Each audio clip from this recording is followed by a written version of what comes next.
We pride ourselves as Homo sapiens, man the knower. It's the idea that Mhm. humans want to know everything. That is just so not true. Not really. Not we don't want to know something if it's going to make us feel bad about ourselves or uncomfortable, or that throws into question our privileges and supremacy. I mean, humans are supremacist. There's something really that we need to call human supremacism, which some people call speciesism. But it's this Mhm. idea that humans alone have value on this planet. Period. Full stop. And there's no animal on the earth other than humans that receives even lip service to equality or equal rights or legal rights. There's no animal protected. Dogs, man's best friend, quote unquote, right?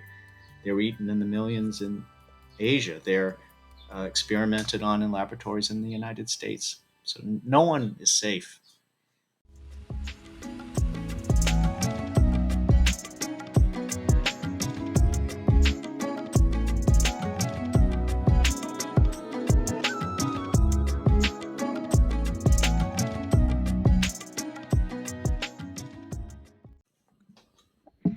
Welcome, everyone, to the Spiritual Forum. I'm so glad you're here. It is a beautiful spring day in Wisconsin, which I'm very excited about, especially spring here. It goes from warm to cold to warm to cold, and now we're back at warm, and we're just loving it. I want to thank everyone who supports this podcast and remind you that if you want to be a part of this community, you can subscribe and comment, and make sure you subscribe to my newsletter at thespiritualforum.org. I send out a weekly newsletter about the current podcast episode, my reflections on it. I've got, a spiritual thought for the day kind of thing, and also video segments from past podcasts. So that's a way to keep involved in this voice of hope, inspiration, and awakening. So let me introduce you to my guest. His name is John Sanbonmatsu, and he is a professor of philosophy at Worcester Polytech Institute. He is the author of the book, The Omnivore's Deception: What We Get Wrong About Meat, Animals, and the Nature of Moral Life. And he's also the author of The Postmodern Prince, Critical Theory, Left Strategy, and the Making of a New Political Subject. A critic of cellular and cultivated meat technology, he is also the creator and curator of the website cleanmeathoax.com. And his opinion writing has appeared in many publications, including the Christian Science Monitor, New York Times, Detroit Free Press, St. Louis Post Dispatch, that's one of my hometowns, and the Huffington Post. Welcome, John. Thanks so much for having me, Reverend Carol. It's a delight to be on your show. I'm really happy to have you on the show, and I've been looking forward to this conversation for a long time. You sent me your book a couple months ago, and it's just really, really fabulous. Before we dig into that, though, you said you would be willing to answer some rapid fire questions, so here they are. We'll be talking about this at length, but if you had to give a short, succinct summary of what your message is to the world, what would that be? I think my message in this book is that we don't take non-human animals as seriously as we ought to, and in particular in our relations with animals, overwhelmingly those relations are marked by violence and degradation and killing. And so my main focus on the book is animals in the food economy. We kill about 80 billion land animals every year and up to almost 3 trillion marine animals every year as part of the food economy. None of that violence actually is necessary. Humans thrive on plant-based diets. So my book really looks at the excuses that we make and the rationales in defense of this indefensible system, with a focus on the myth of humane meat and kind of the enlightened omnivore, which has been popularized by a number of critics, including Michael Pollan, Temple Grandin, Barbara Kingsolver, and others. So this book is really making a pitch for a new kind of existential relationship between our species and all the other species of the earth. Well, I can't wait to get into that in greater depth. It does seem like this the counter argument is rising, and it's concerning. So we'll talk about that in a little bit. Tell me, do you have? I guess let me put it this way: what or who inspires you? Do you mean in general or around these issues in particular? Either way, let's go with in general. Gosh, who inspires me? There are just many people along the way in my own personal life who've inspired me. From my sisters to friends and friends in the animal advocacy movement.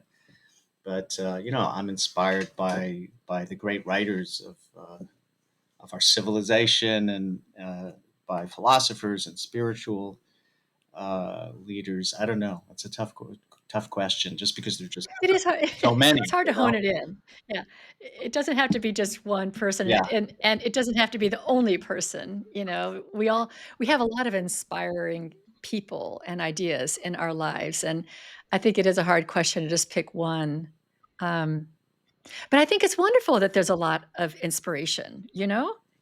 Thank you. I will say that in my acknowledgments, which go on for almost the length of the book, to be honest, the last person that I acknowledge in the book is an activist named Karen Davis, who died just a couple of years ago. Karen uh, was the founder of United Poultry Concerns, so she was an advocate for chickens in particular, who were being killed in the billions, and she really, I think if I had to pick one person who's inspired me the most in terms of this set of issues about animal injustice, it would be Karen, because she was a completely fearless activist. And I've never met anyone in any domain who was as as fearless. I mean, she just spoke truth to power, and she did so in a way that wasn't self righteous or accusatory. She was just saying, "Look, this is what we're doing, and it's clearly wrong. So we need to change our behavior." So that kind of unapologetic,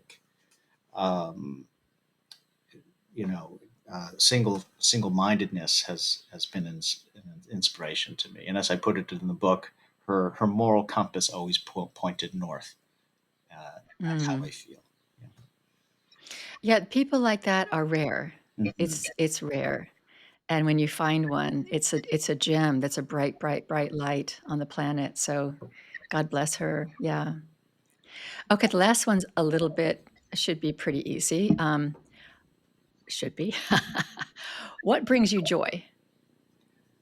What brings me joy? It's actually a tough question for me because I've made a career of looking at the dark side of things, and there's so much suffering, so much calamity. We're really barreling towards the ecological collapse of the entire planet. To be honest, I don't see anything to stand in the way of that, given what's happening. In spite of that, I mean, I carve out little moments, with friends and family, being with other people, expressing love, receiving love. Really, isn't that the meaning of life? And that's I'd say the main thing. Although I take a lot of nourishment spiritually from the creative arts, from I'm a magician in my spare time, not lately, but performing and yeah, there are many places that one can take joy, but I find that it's a struggle because the darkness is so great and it's growing. Um, that it's a challenge for me, and I think it's a challenge for a lot of people. Yeah, and yet I think it's so important. It's so important to find the light and the joy where we can find it. I was actually thinking you might answer your cats, but I don't think you have those cats anymore, but you have a great chapter in your book on your cats. Yes, actually, I am watching my friends have been in Istanbul, Turkey, for almost a year, and I've been watching her, and she's sleeping right over there. So I have a temporary cat, and yes, Okay. we have we have good times. I think our companion animals can usually brighten our day.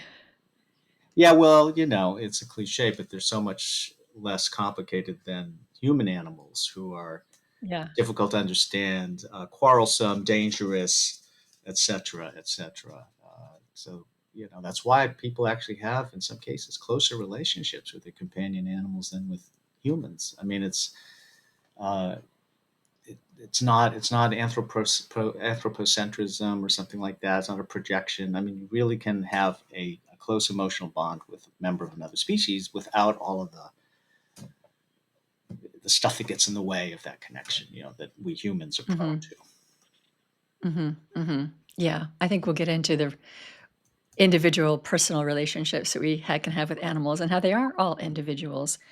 I want to start off by asking you to generally tell your story, but mostly I'm interested in how you got from into animal advocacy. And is this part of what you teach as a professor? Yeah. So I grew up in on the South Shore of Massachusetts in a town called Plymouth, which of course is where we get the Thanksgiving holiday. And I Mm, grew up with cats and dogs, and so I think that background was important, honestly, like to be able to see that other animals are individuals, and like many families, we incorporated them into the family.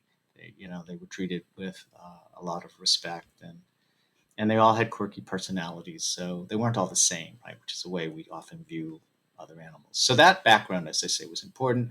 Also, I experienced a lot of injustice as a child because of was one of the only Asian Americans in my town, very white town, and that sensitized me to injustice and injustices towards others.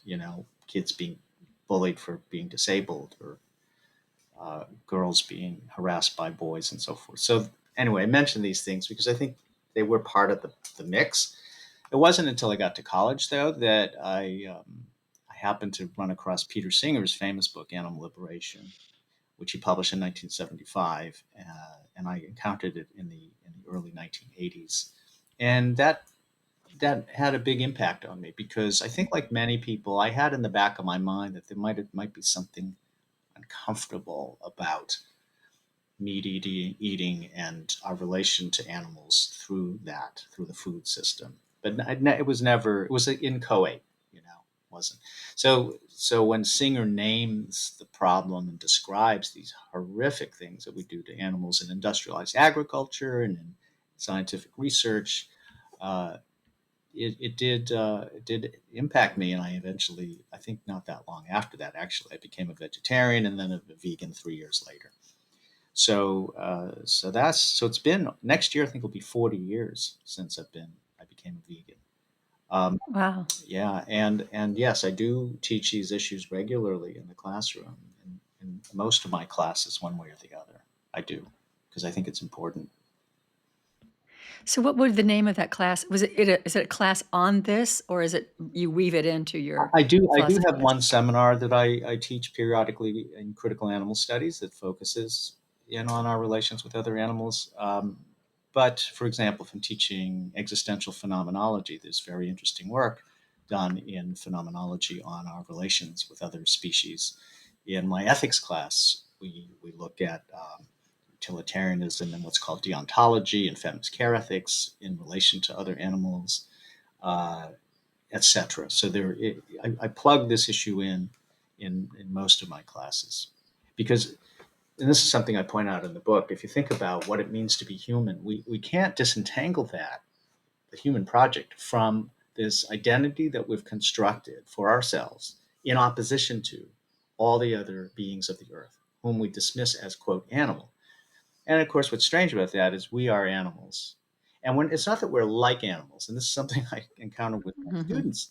Well, yeah, we have animals have emotions like us, they might say, right? But no, we are animals if you believe Charles Darwin, anyway. Um, so, kind of getting my students to question this existential identity that we've constructed is super important because it bears on everything about us as humans.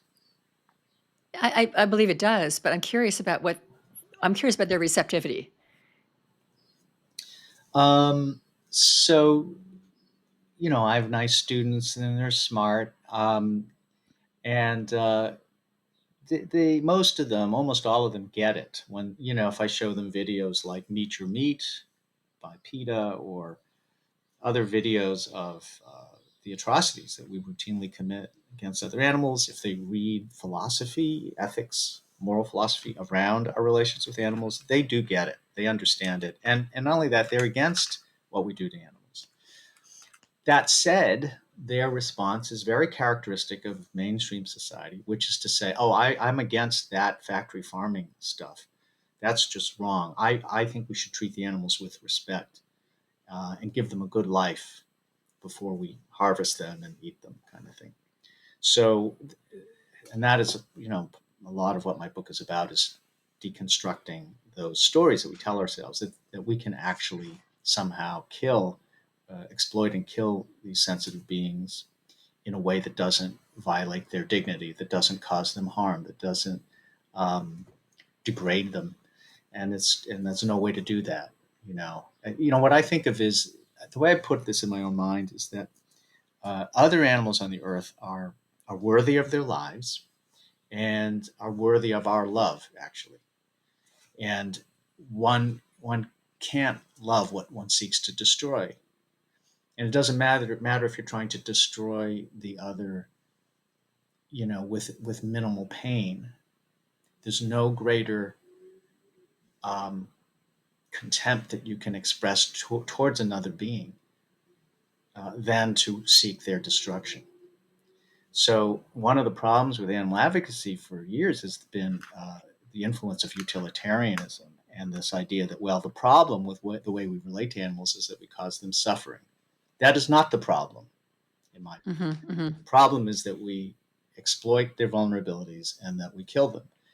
The suffering just comes out of that.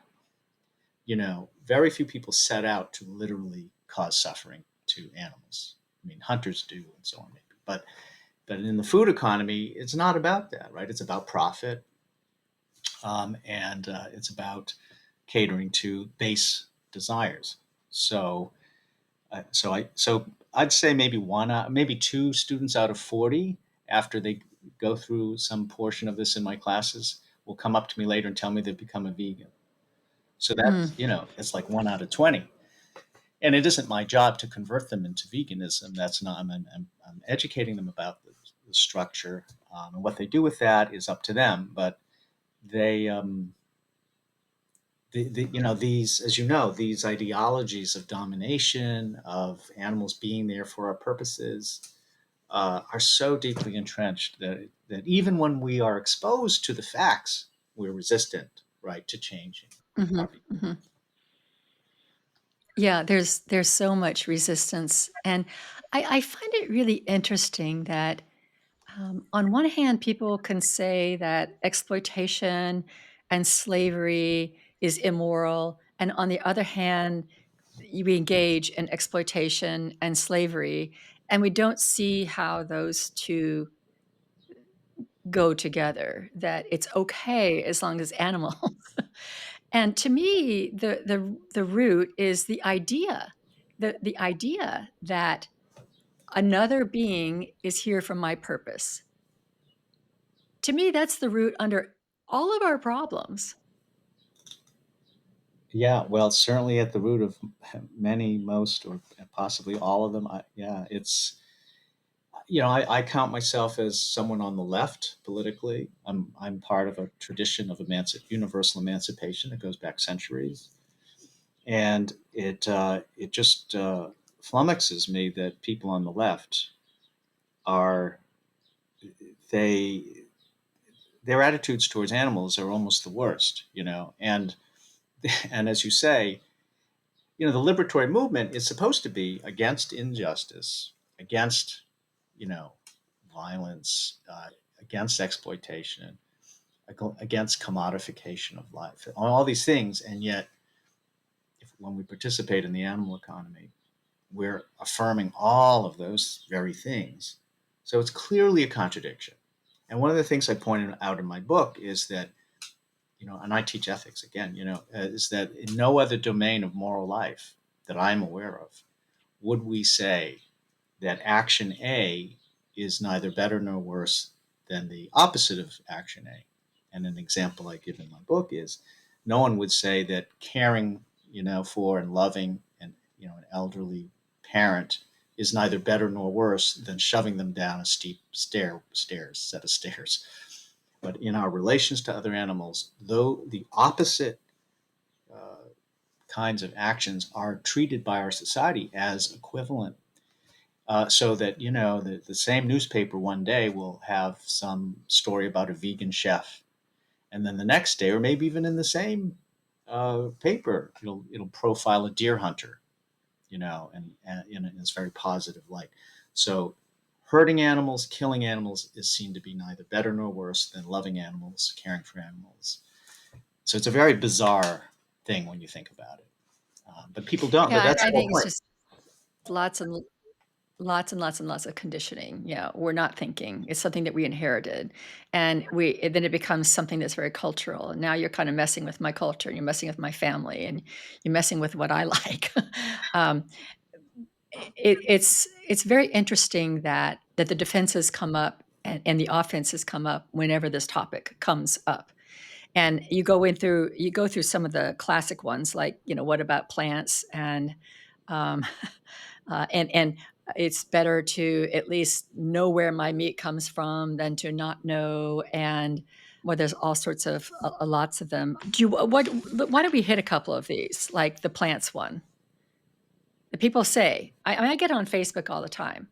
Vegans harm more life than I do with my grass-fed beef. That vegans kill more animals with the harvesting, and they're killing more plants. So this is what's brought up to us very, very quickly, and whenever we're bringing this up. So the way I think of it is that everybody goes to stupid school, and no, no, literally. And what's weird about that is that, of course, there isn't a physical location for stupid school, but everybody goes to it anyway. So it doesn't matter whether I'm talking to children, high school students, college students, PhDs, full professors, they all say the same stupid things. What about carrots? Carrots are alive too. What about where would we grow all the vegetables? There wouldn't be enough land to grow the vegetables if we became vegetarian. Noam Chomsky said that if everyone became a vegetarian, that would be genocide. Why? Because then we'd have to kill all the animals. And yeah, seriously. I mean, there are like dozens of these ridiculous, boneheaded, fallacious arguments. But here's the thing, it's like, excuse the expression, whack-a-mole. Because if you say, well, very patiently, well, carrots don't have consciousness. Carrots don't have sophisticated cognition and emotions, as far as we know. Then they'll say, well, what about Native Americans? They prayed to the animals before they killed them. So as though that has anything to do with anything, actually. So, I mean, and then so you knock that one down, then they go to another one because it's not, and I talk about this in my book, it is not about reason. It's not about serious intellectual debate. It's not about serious moral inquiry. It's what Jean Paul Sartre called bad faith. And bad faith is a form of self deception where we refuse our freedom. We refuse to acknowledge that we have choices about how to be in the world in order to justify our bad behavior. So people just, as you pointed out, there's people just are very defensive about this because it's about their own identity and they don't want to feel accused morally. And that's understandable. But I'm sorry to say it amounts to a kind of moral cowardice, and it's not helpful. It's not productive because moral life is about coming to terms with and really examining our values and our choices and holding them up to some ideal of reason, uh, compassion, and so on. But we can't. This is the problem. Like with animal advocacy, it's so hard to get to square one because people are pushing even before you say anything. It's not as though the thing is. Imagine that vegans were running around in the millions or even thousands, and they were bursting into restaurants and stealing people's meat right off their plate, and then people were upset about that. okay, well, maybe you could get upset about that. But if simply someone says, oh, can we go to a restaurant where I can have something vegan? They're like, ah, they want to kill you, you know?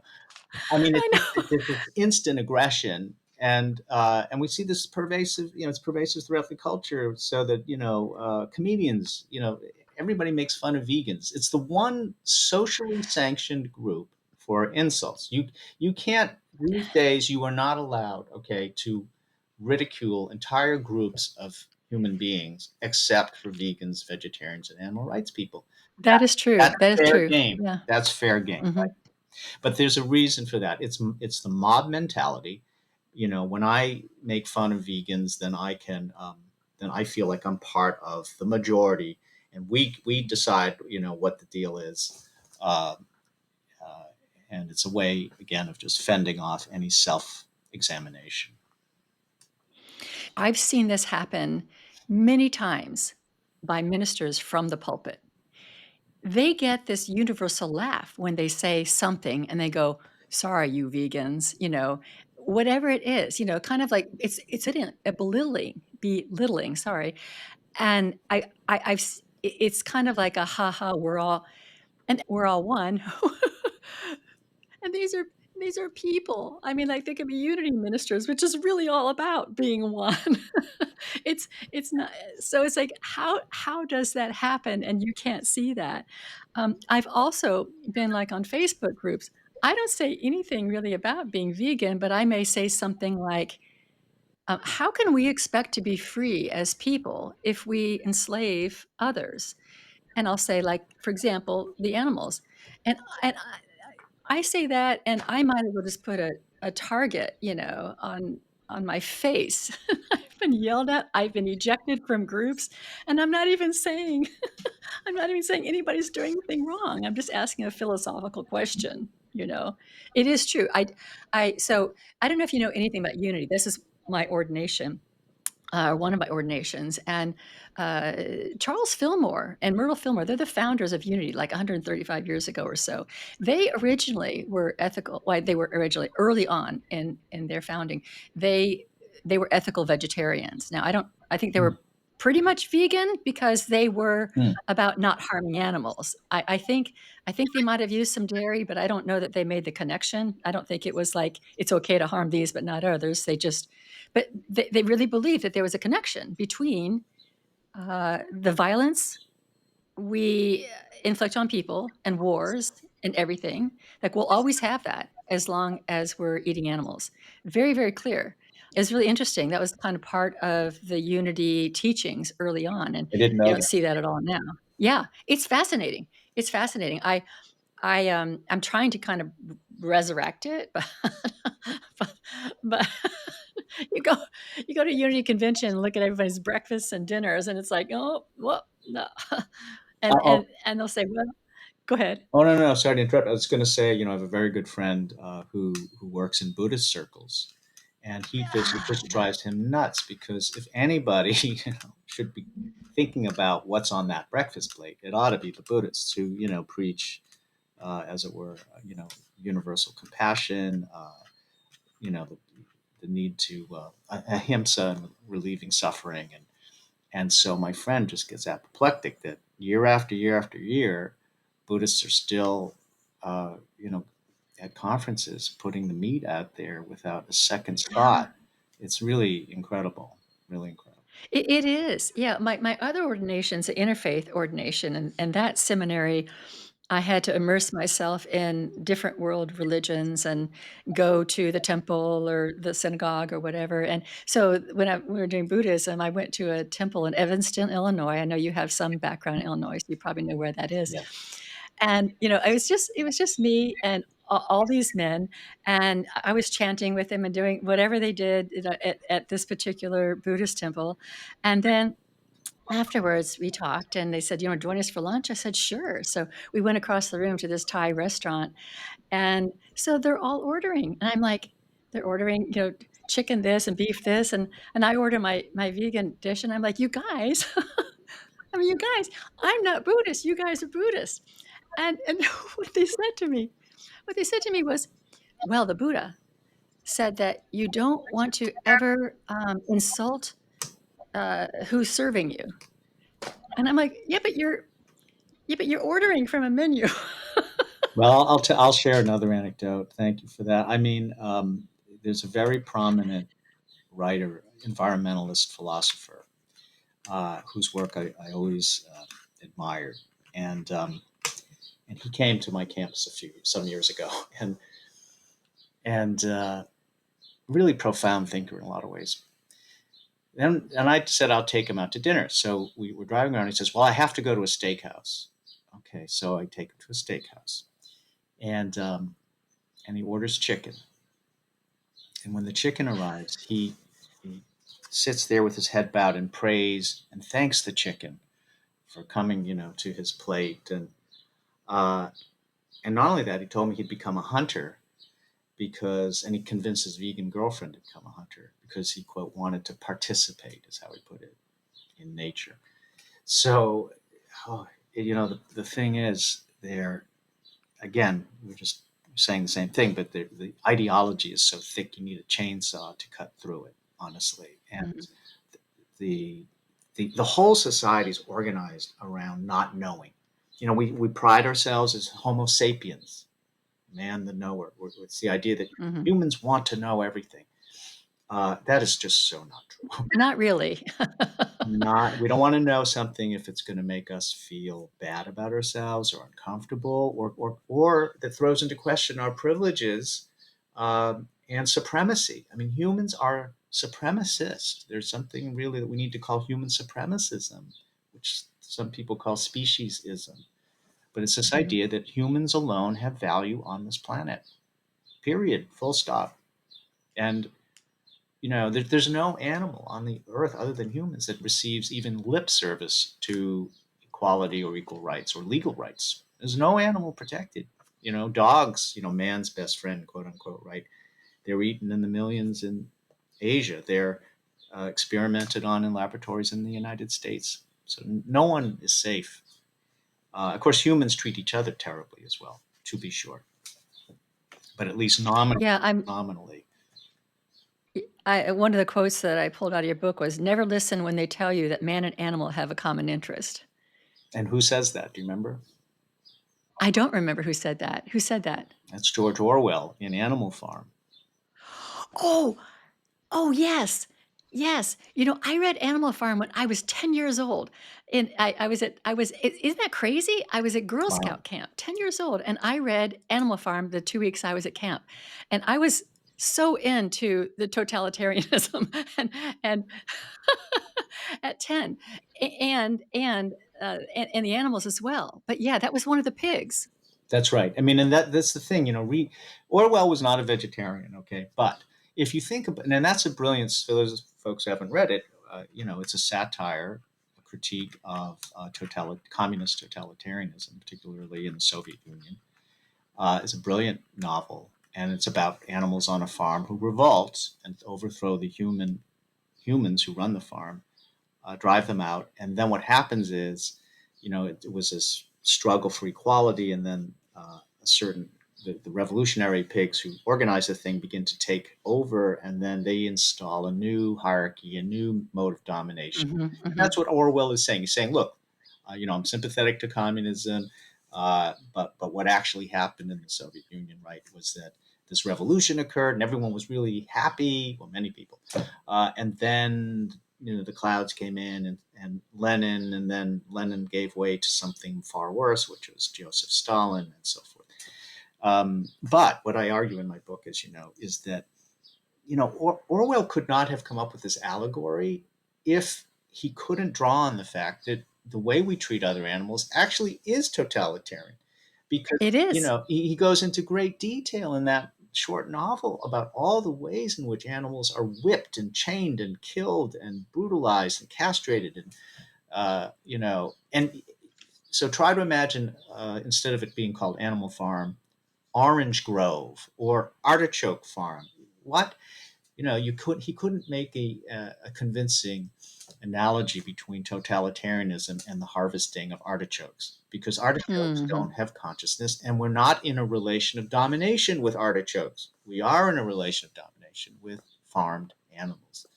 So that if you reread Animal Farm with like a heightened consciousness about these issues, it really is quite striking what he shows us.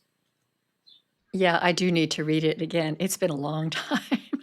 Um, it's that power over, and I think we've seen this. Hunger Games did the same thing where, they wanted to topple the system that was dominating these districts and all that, and then they replaced it with another dominating system. And so it's that idea that we can use power over others is really what needs to be dismantled. Well, that is the emancipatory tradition. I mean, that's what socialists have wanted. That's what feminists have wanted. That's what people who've struggled for racial equality have wanted, for centuries. But the forces of power are so vast, and the inequalities, of course, are growing more and more every day, right? So that ordinary people feel really helpless, and no more than now, right? When we have fascism growing in the United States and elsewhere, and I hear this all the time, from friends, students, family. What can we do? Trump is destroying higher education, or he's deporting people without due process. What can we do? Everyone just feels really helpless at the moment. Well, I think we need to be careful though, because it's so easy to point outside of ourselves to that guy or that guy or that guy. Because what these books have shown us, these stories have shown us is often once the oppressed get in power, then they have power over others. So there's something else that's going on other than those guys are wrong. It's in us. It is in us to do this power over. And I think that we need to be very, very careful with who we are as human beings and say, okay, um, I I don't like you or I don't accept you, but I'm willing to see you and I'm willing to be with you in some way. Because I think what happens, just like when you said that Lenin and Stalin were replaced by something or replaced something with worse. I think that's what happens. It's the idea. Even the oppressed have it in them that if given the chance, they might have power over others. So I think it's a deeply human thing. I Yeah, think it's a deeply, deeply human thing, and and that's I think another one of the reasons that we hit the animals because it's like dad comes home from work, beats the wife hits the kids hit the animal. that's That's right. a story, but the animals then are the ones that we kind of keep down because somebody hit me, and it all needs to go away. All of it needs to go away. We really need to remember who we are or evolve to something else. So this is where I want to talk about now because you talk about the slavery, and I did a whole long blog once on the transatlantic slave trade and likened it to how long it took for like William Wilberforce to get the British Parliament gang 15 years to outlaw the transatlantic slave trade. And then it took another 150 years or something like that to kind of get what the intention was. And so I think there is an effectiveness of small groups and being in action and trying to awaken people, but it's a long process. Now you may say we don't have the time, but we still need to express. Now what I think the modern day like back in the transatlantic slave trade, there was people would sneak on the ships when they were in harbor and draw out the ships like this is the way people are living on these ships as they're going, across the Atlantic. And then they post that picture and people, "Oh, I didn't know that." "I didn't know that." And I think that the undercover people go into slaughterhouses and into factory farms undercover and get those videos out. I think that's kind of the modern day trying to show people, this is what's happening while most people don't want to see. And then we have agency there to make another choice. So yeah, I mean that's a very good point. It's there's no question that part of a practice of liberation, no matter what it is what I call disocclusion. In other words, occlusion is the hiding or mystification of something, right? So part of our work is to show what's hidden, right? So people know now that there are sweatshops that produce their clothing, and maybe they see some documentary on Frontline on PBS or something, and then the scales fall from their eyes, and they begin to understand structures of trade and inequality and power and money, and so that is a huge part of what we need to do, is to show people what is actually happening. And as I say, when I'm in my classes, I mean, my students are shocked really when I show them these videos. They're very cynical, this generation of young people, very fatalistic, and in a certain sense, nothing surprises them. But when they actually see what happens to animals, they are disturbed by it. The problem, As they should be. as they should be, the problem is that the kinds of changes that we need to make are not simply at the individual level. I'm not a believer in the idea that, well, if I turn someone vegan, then they'll turn someone vegan, and because we have to look at this globally, we have to look at this structurally. There are institutions, entrenched institutions of power and authority that keep us addicted to these behaviors and that give us every disincentive, actually, to change our behaviors. And it's woven into the capitalist state itself. The state, the government, is not neutral. It's out there to No. promote. It's out there to promote the enslavement of Yeah, animals.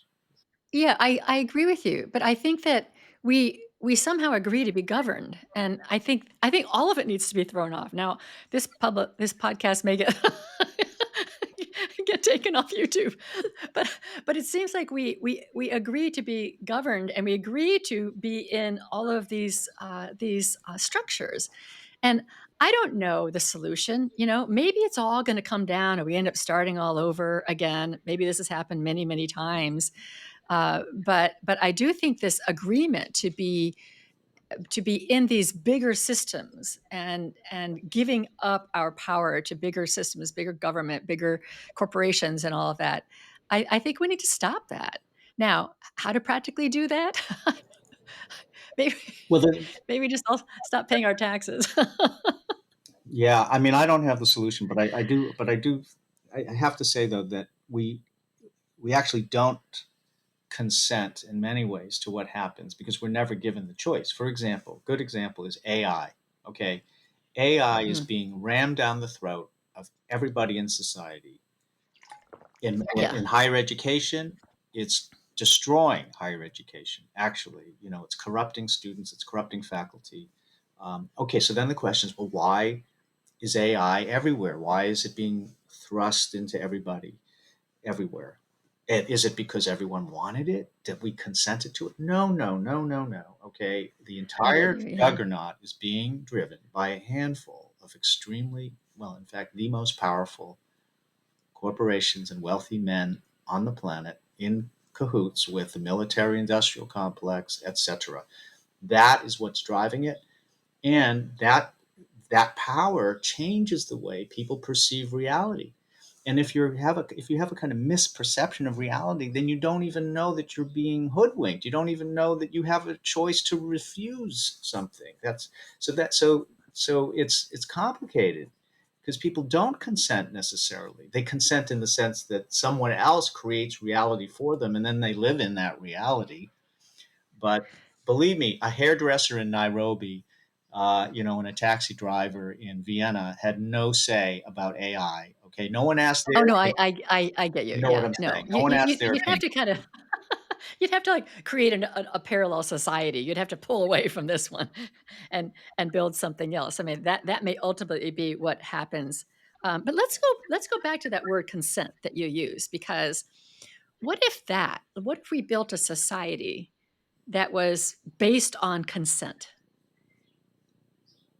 for everyone? Well, yes, I That agree. would I be think it. that's a lovely idea, Uh, and that has to be the goal. But before you can have consent, you have to have some kind of you have to have some basic equality, social equality, because otherwise you can't consent. For example, in our mode of economic development, the worker is seen to consent to a contract with the employer, and they shake hands. Right? That's the contract of the labor relation. That is not an equal relation, because actually, if the worker quits a job, he or she risks starvation, loss of their home, their relationship. Whereas if the worker quits, it doesn't affect the boss at all. They pick up the phone, call HR, and they hire someone else. You know what I'm saying? So do we say, oh, well, the worker consents to this arrangement whereby if they lose their position, they may die in the streets? No, they don't really consent to it. So the structures prevent genuine consent. And so to get to that beautiful idea you have of everybody consenting to society, or to the system that we have, the institutions, there has to be actual democracy. There has to be a kind of social equality where people are not way up here versus way down here. Because I don't have the same amount of power as Elon Musk. He's worth $400 billion. He can pick up the phone and play golf with someone on the Supreme Court or whatever. So I can't. My consent is meaningless in the context of that kind of power relation. Yeah, and I would say you don't have less power than anybody from a spiritual standpoint. I would say, you have as much light as anybody else does, but within the social structure that you're talking about, I definitely understand that. Yeah. I'm also thinking about consent about, like, my dogs, they didn't consent. I'm providing the best life I can for them, given the structures I'm in, Right. where they wouldn't really be safe out in the wild, and so I'm giving them the best life that they can, and they have a really, really good life, but, yeah, did they consent? Maybe more than the pig who's in the chute about to be slaughtered. Maybe they got a little more consent than that, but, Well, it's just an interesting topic. Go ahead. no, no, no. I just want to say, I think this is really important because with companion animals, there is a lot of complex ethics around that. But the thing is, when with your relationship with your dogs is one that's based on genuine love and respect, and even if you are limiting their autonomy in certain ways, and in fact, depriving them of certain freedoms that it would be better if they could have, your motivation is, as I say, it's coming from this place of love and connection and wanting to do good by them. That makes all the difference in the world. I mean, even in the very hard case of euthanasia, where we genuinely take a life, uh, it's it, it's not the right thing to do unless it's we're doing it for that individual because they're genuinely suffering. There's no alternative, and we're doing it from a place of love.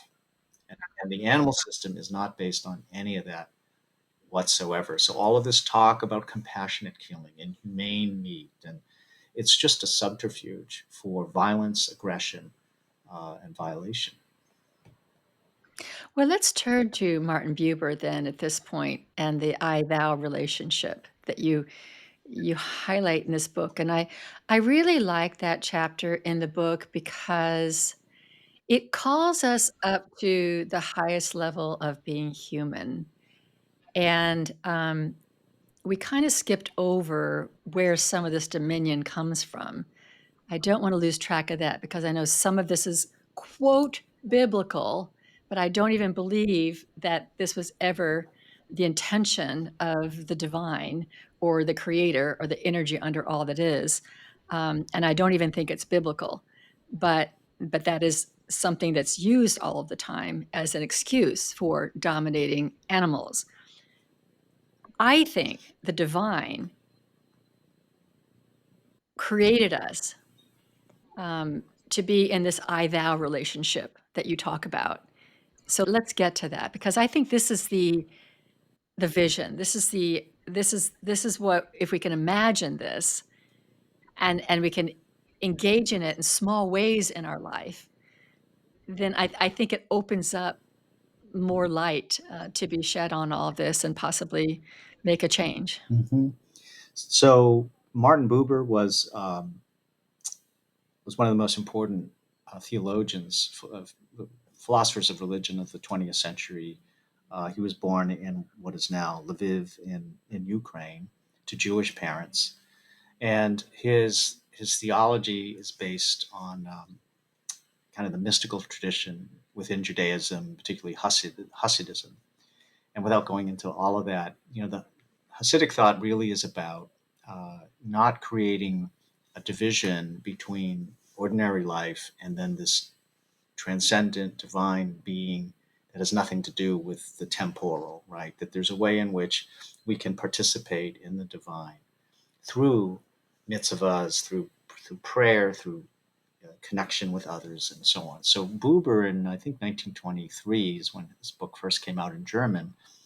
I and Thou is working within this tradition of connection to the cosmos and the divine. And it's really, when you peel it all away, it's about approaching the other living being in a kind of openness and without any kind of agenda. When I mean an agenda, I mean not just an agenda to control, but even to try to grasp the other conceptually. Oh, well, for example, if I walk down the street and I see a tree, I think, oh, well, that's just a tree. I've seen a Mhm. million of those. That tree's like every other tree. And Buber has this wonderful passage in his book, I and Thou, where he goes to a tree and he kind of allows this tree to present itself in a way that can't be reduced to all of our scientific conceptions about what trees are and how they work biologically. And he also talks about our relationship with animals and with other humans. So the I thou relationship is it's ultimately a form of love. I think that's how I think of this. And he kind of intimates this. But it's through that openness of non-judgment, of kind of being with the other, that you enter into this communion, which he describes as divine. And interestingly, he came to this epiphany as a boy growing up on his grandfather's farm. His parents kind of abandoned him to his grandparents. And he had this favorite horse that he would go in and stroke, brush. And one day he sees the horse looking at him. And then they like lock eyes and they're like part of this almost bubble universe of connection, right? And if you've ever had a cat or a dog and you know how to relate to them, you can look into each other's eyes and you just see the other. And it's not about control or even understanding. It's just a kind of mutual co-presence, right? So from this insight, this experience with his grandfather's horse, it's so interesting. He develops this theory of I and Thou, which is, as I say, one of the most important spiritual insights of the 20th century within religious thought. It's just extraordinary. And he counterposes that to what he calls the I it relation. Mhm. So, the I thou relation, it's not I and thou looking across an abyss. It's a kind of connection. The I it relation is not really a relation because it's when I approach the other with a desire to manipulate them or reduce them to my schematic understanding or whatnot. And so, if we approach all other living beings with this spirit of generosity, non-harm, again, it's like ahimsa or something. We just end up in a completely different place, right? Spiritually, existentially, morally, than if we go around trying to control and dominate and hurt all the other living beings. So it's a simple idea, but it's he describes it quite beautifully in that book. It's almost a reverence for each other. I have to say that, myself, even though I ascribe to that, I mean, I've got some trees right out there, and in this moment, I'm not beholding them all. I'm just seeing them as trees, you know? It's just kind of the way our life is. We walk by all sorts of things and don't really behold it. But what if we did? Well, we You can't. know? Well, we can't. I mean, and this is a very important point, right? I mean, this is something you find this in different traditions. You find this in Plato. You find this. Well, I don't know about the Buddhist tradition, but certainly, anyway, what Buber says is, look, Like right now, one of us may be looking at our watch surreptitiously thinking about lunch, or like we live in the world of practical matters, and we can't live in the I thou every second of the day. That's it's. But what we can do is try to constitute ourselves and our society in a kind of orientation where we create, we maximize the opportunities for the I thou, right? And we don't close those down. And unfortunately, like in my book, in researching my book, I just found all of these cases of people who claim to be raising animals for food out of love, supposed love for animals and wanting to connect to animals. And of course, then they kill them. And it's clear that they're treating them from the very beginning through this I it relation. They're not seeing them as subjects, as persons, as someones. They see them as things, as objects. Uh, and that's where you get meat from. That's also where you get Nazism from, or any Mhm. form of violence and sadism and so on. So it requires a kind of gestalt switch in the way we look at other animals as being almost openings, or I don't know. I'm just trying to think of a word. Openings onto other worlds Mhm. that we can participate in, as opposed to just stuff to, to manipulate and genetically modify for our purposes. Yeah, I mean, it just makes you really think about how much of reality we're completely missing. I mean, like, like we have a certain narrow vision, the spectrum that we humans can see, and animals and other creatures have different spectrums, and so they would see differently than we see. And that's just a small way of describing what if what are we missing? You know? Like we're living our whole life and we're not even alive. We're living our whole life and we're missing the mystery of the leaf and the tree and the butterfly and the cow and the pig and the chicken and the deer. And I think we almost are protecting ourselves from how much that would just probably make us, our hearts would just be so open. It might just bring us to become puddles of weeping in joy and love, and we just don't want to be that vulnerable or something. Do you know what I'm saying? I I do, but I think ultimately it's tied to the structure of patriarchy and male dominance, and the fact that feelings of connection, feelings of love and vulnerability. Oh, that's weakness. Yes, I mean, and so we're Mhm. seeing this. You alluded to it earlier. This backlash against veganism and Yes. animal rights and so forth, and it's all tied into the carnivore diet and a kind of hyper masculine pose. And I mean, you think about the discourse of the right against, quote, the bleeding heart liberal, that idea, the kind of denigration of anyone who might have sympathy for others. I mean, Elon Musk has called empathy the greatest threat to the West, the greatest threat to Western civilization, empathy. So, I do think that our empathy can be hijacked. I sure, think it can be, sure, yeah. sure, of course. It can be used in a way, and I do think we need to be careful with that, that we don't start acting in ways that are harmful because somebody's using our empathy. No, You know? absolutely. If I only Yeah. empathize with other Aryan Nazis, then that's a problem, you know. But empathy, in my view, is the ground floor of moral deliberation and action. Just because if you can't put yourself in the shoes of some other, you can't appreciate their suffering or feel it in some sense, then you're not going to be able um, to to act in ways that are morally appropriate. That's my view.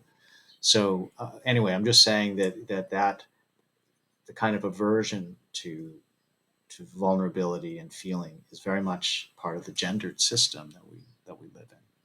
It's that's why the right wing, by the way, refers to liberals as soy boys. I don't know if you know that expression. Yeah, I do know, and just to be, full disclosure, I don't like right or left. I don't like right or left. I think they're both corrupt systems, and that we have to be able to create something that is serves us. So I think both of those sides, personally, I don't bring politics up myself on this show, but that's my politics. No right, no left. Uh, we've got to invent something else. And this whole us versus them, there's also I it thing going on there. So, how do we come together as humans, seeing each other's hearts, and stop aligning ourselves with parties or groups or whatever that see the other as wrong. So it's a much bigger moral thing for me than right versus left. Can I ask you? Let me ask a question. I'll interview you for a second. Um, I may not publish it. That's okay. That's okay. Do you think that people can be wrong? You said that that maybe the problem is thinking that the other person is wrong or other group, but isn't it the case that actually people can be mistaken about the world or have bad values about the world? No, I do think that that is true. I do think that there's right and wrong. I do think that there's light and darkness. I do think there's morality. I think that both sides act immorally a lot of the time. And I do think that, for example, if I want to behold the tree, the tree is going to be neutral. The tree's not right or left. The tree or the pig, they're not in our political system. And so I can behold the tree in an I thou relationship. Can I behold somebody who is on the opposite holds a different opinion than I in an I thou relationship? That's what I'm really talking about. Well, if you look at Gandhi or Martin Luther King, right?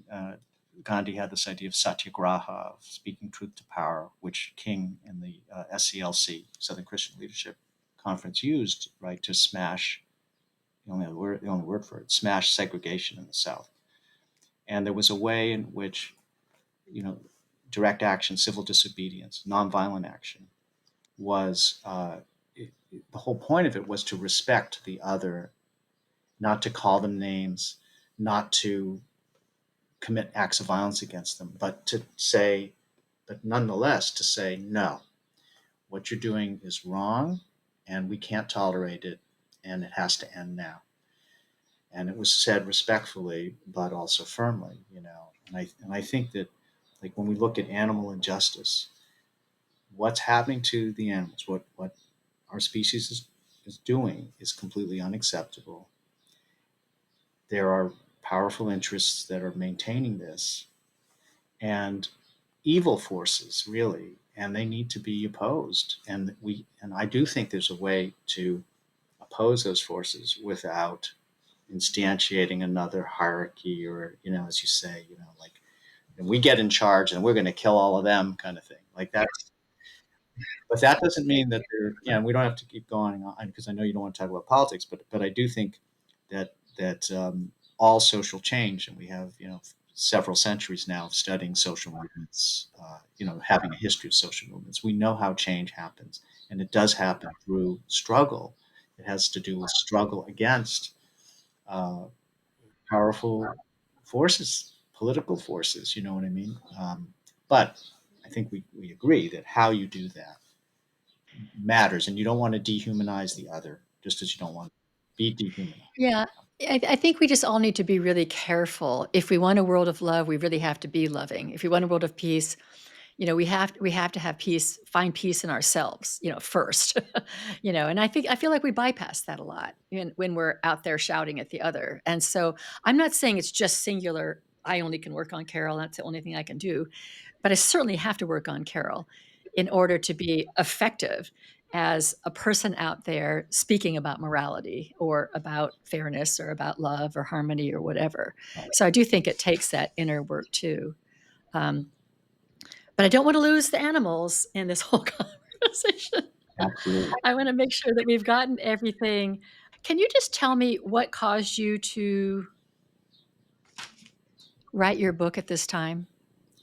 Well, let me say that when you say at this time, let me tell you that that time took maybe 10 or 12 years or more. And in fact, it was originally, I think, I was provoked in 2006 when it's almost 20 years ago when Michael Pollan published his bestseller, The Omnivore's Dilemma.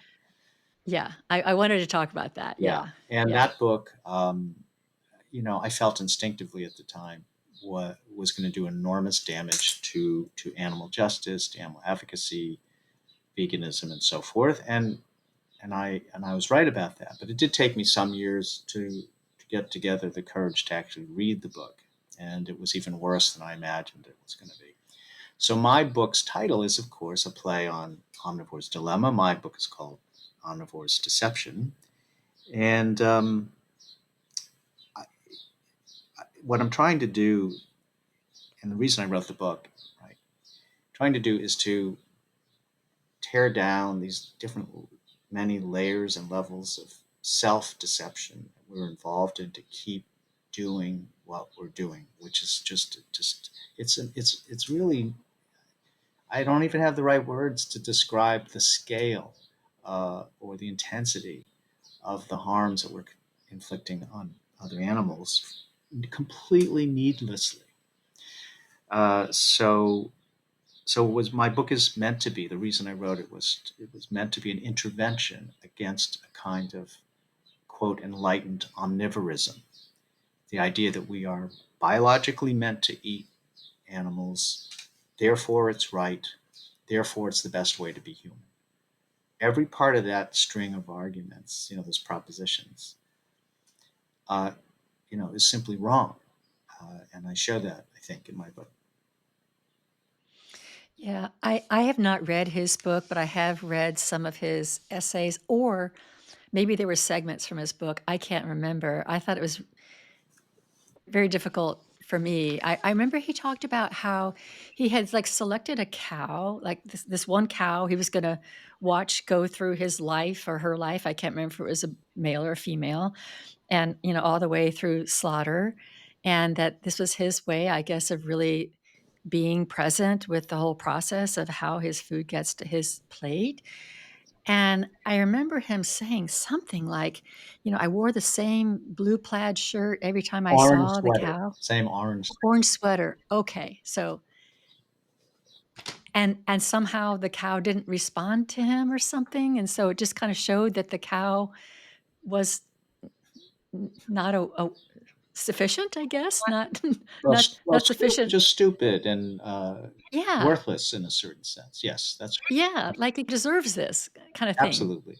Yes, and I talk about that in my book, and he also goes into the woods with a rifle and some friends to shoot a mother pig who's like nursing her kid or piglets, and I mean, it's a vicious book.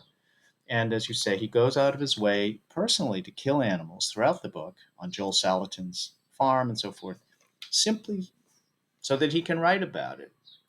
And the fact that this brutality went completely unnoticed, unregistered by the hundreds of critics who praised it. It's one of the most influential books of the late 20th century in the United States, actually. And it's still, as I say in the book, it's still taught across the country as part of the state mandated educational curriculum in school systems at Wow. the middle school level, at the high school level. It's taught in graduate courses.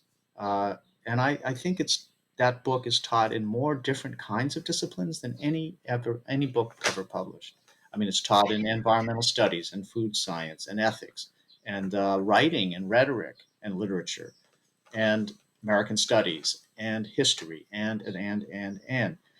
So just to be clear, my book is not only about pollen, but I do have a couple chapters because it's just so important. Pollan didn't invent these discourses, but he came around at a certain time in the early 2000s when there was a kind of shift in the common sense of our country around food politics. And so that's when we get this idea of, grass-fed beef and compassionate. Uh, Whole Foods has this whole compassionate animal farming market, Humane slaughter. humane slaughter. Yeah, Uh, so I'm hoping that people will read the book and think differently about the violence that's underneath all forms of animal agriculture. It is not just factory farming. That's a big problem that the animal rights movement partly it's on the movement too, because there's always been this focus on the suffering of animals in factory farms, and now the public agrees mostly that, oh yes, the suffering on factory farms is really terrible. So in my heart of hearts, I'd rather have food from an animal that didn't suffer, so they can feel good about themselves and continue to, That had a nice life. Yeah, yeah. yeah. Um, Or this the animal wouldn't exist if I didn't bring him into exactly, manifestation. exactly. And you know what? He would never have had a life. You know what's so interesting about that? The idea that the animals owe us because, and we did them a favor by bringing them into the world so we can kill them. That argument is made by liberal environmentalists. It's made by the Nazis. That was Paul Bromer, for example, is Nazi biologist, said the same thing. It's made by Michael Pollan. It's made by these women who are raising animals for slaughter, who've been called femivores, et cetera, et cetera. It's that core idea. It was also in the arguments of the humans in this Islamic text in the 10th century. So that is a part of an ideology. When you have all these different groups and individuals representing different kinds of traditions and political valences, all agreeing that, oh, well, the animals, we're doing them a favor by bringing them into the world so that they can't complain about the fact that we brutalize and kill them. Well, that tells you Mhm, something, right? That this really is central to our identity. mhm, mhm. Yeah, I'm sure that slave owners felt the same way. It's a good thing They our slaves totally, are having they babies. made the Yeah, exact right. same arguments, exact same arguments. Right. I guess I want to make a point to anybody who's listening that, this is my theology, and I don't know what your theology is, if anything, but I really do think that the story of Genesis is some sort of story that shows that tells the tale of some either place in consciousness or actual place or age that we lived in where we were in harmony and we were in harmony with all beings. And I think that it states very clearly that we were given a plant diet. We're supposed to eat fruits and greens, and everybody, no one's killing each other. Now maybe that's just a fantasy, but there's something in my heart that believes that that's true. If you follow the Bible, even literally, which I don't, I follow it more metaphysically, but if you follow the Bible, everything after that was in a fallen state of consciousness. So it is not the ideal. It is not what the divine wants. It is not what God wants. It is not what we are intended to be. But we keep looking at, well, ever since Noah or whatever, God said it was okay and this and that. I think all of that is false. And because we were in some sort of lower consciousness state, and there was never permission ever granted by creator, the divine, whatever we want to call it, to dominate, to have dominion, and to harm any other beings. We're supposed to be the like the big brother, the big sister, the how can I support you in your life? That was the intention. That's my theology. Well, I think I think the problem uh, with that theology. I mean, I let me. I'm going to come back around to agreeing with you, but let me begin by saying that that a potential problem with that theology is that Garden of Eden, that the Bible didn't end with the Garden of Eden. You know what I mean? Like that because, as you say, that's the origin story. It's this beautiful thing of harmony with nature and other animals. There's no predation, and everyone's a vegan. Right. They Lovely. should have just ended it right there. But the story, spoiler alert, goes on from there. And God, according to the same scripture, says, expels Adam and Eve because it's Eve's fault, and then, That's not true. gives well, Okay. oh, no, no, no, no, no, no. Let me just finish this and then go ahead and Go ahead, go ahead. but God explicitly gives Adam and then Moses dominion over everything that moves, and God says, with to Noah that every all the living creatures will live in terror of you. Right, So, because you're so predacious.